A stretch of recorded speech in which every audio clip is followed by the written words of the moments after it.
lorsque nous écoutons l'évangile de Luc, chapitre 18, 13, 14, on pourrait se poser la question, que peut-on reprocher à quelqu'un qui fait de son mieux et arrive à de bons résultats?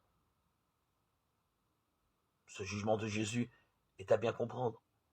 D'abord, il y a le mépris envers ceux qui n'y arrivent pas. Se comparer en bien ou en mal est toujours dangereux. Mais la source du reproche est d'arrêter le chantier et dire que je suis arrivé. Voilà.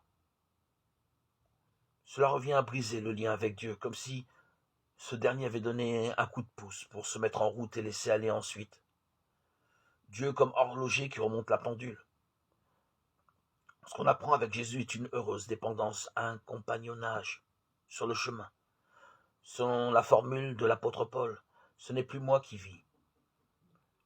Jésus, tout seul, c'est le Christ qui vit en moi. Galates 2:20. La conversion à cette relation est permanente car le don de la justification et du pardon vient gratuitement de Dieu qui se conjugue au présent. On retrouve enfin la signature de Dieu dans cette pédagogie. Le renversement de situation dans Luc 18, 14.